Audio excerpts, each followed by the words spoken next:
Salut, c'est Zoomstrat. Aujourd'hui, on zoome sur les pneus. On commence avec une présentation de la gamme des pneus en F1. Ensuite, Grip and Cliff, 2 concepts cruciaux. On enchaîne avec 3 points du règlement en F1 pour comprendre les stratégies. Et on terminera avec un exemple simple pour illustrer tout ça. Let's go!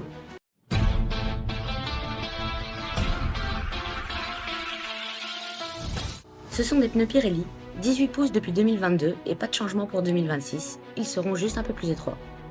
Il y a 8 composés différents, ou types de pneus si vous préférez. 6 slick, un intermediate et un full wet.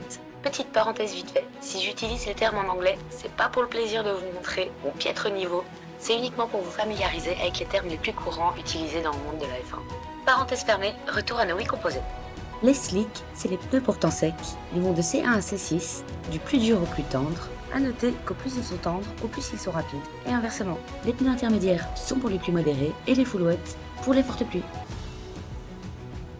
Pour chaque course, Pirelli sélectionne 3 composés parmi les 6 slick, donc un hard, un medium et un soft, en fonction des caractéristiques du circuit. Donc par exemple, pour Monaco, c'est C4, C5 et C6 qui sont sélectionnés, et pour Bahreïn, c'est C1, C2 et C3.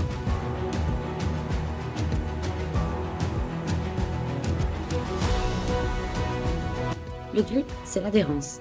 En ce qui concerne les pneus, le secret, c'est leur température. Ils doivent être chauffés minimum à 90 degrés, en dessous de ça, ça glisse, et maximum à 120 degrés, à partir de là, ça commence à fondre. Donc vous l'aurez compris, la température idéale, c'est entre 100 et 110 degrés.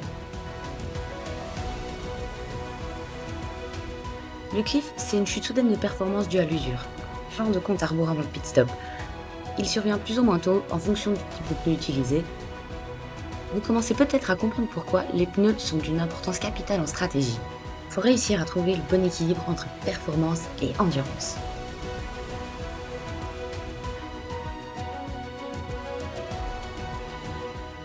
La règle générale, c'est d'utiliser au moins 2 des 3 composés sélectionnés par Pirelli lors de chaque course.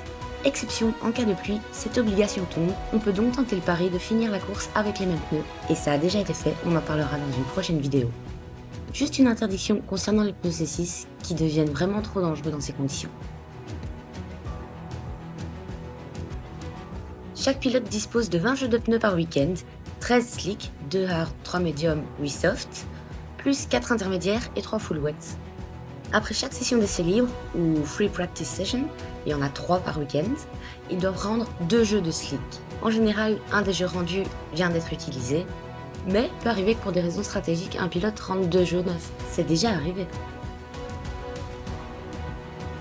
Troisième et dernier point du règlement qu'on abordera aujourd'hui, la règle spécifique pour le 3e tour de qualification. Les 10 pilotes qui arrivent à se qualifier pour le 3e tour se voient confier un jeu supplémentaire de soft par Pirelli qu'ils doivent rendre immédiatement après ce 3e tour. Pourquoi ? Tout simplement pour assurer le spectacle. En effet, ce jeu supplémentaire permet aux pilotes d'attaquer au lieu d'économiser la gomme, ce qui assure le spectacle. A noter qu'avant 2022, la règle du pneu de départ ajoutait un élément stratégique super intéressant. Malheureusement, cette règle a disparu, donc je ne vous embête pas avec. Voilà, on en a fini pour la théorie aujourd'hui. Maintenant, un petit exemple pour illustrer tout ça.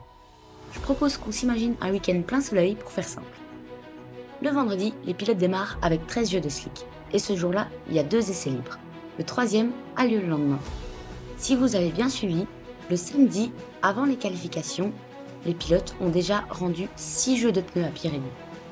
Les pilotes conservent les pneus utilisés lors des 2 premiers tours de qualification. Toutefois, ce sont souvent des softs, et pour rappel, ils ne tiennent qu'une dizaine, voire une vingtaine de tours, dans les meilleurs des cas.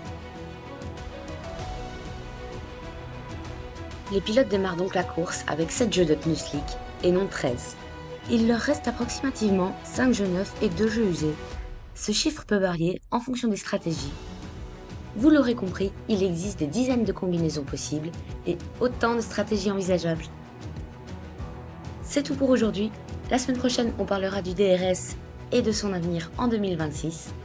J'espère que cette vidéo vous a plu. N'hésitez pas à me dire ce que vous en avez pensé dans les commentaires. Je les lirai sans faute. Merci de m'avoir écouté et je vous dis à la semaine prochaine. Bye!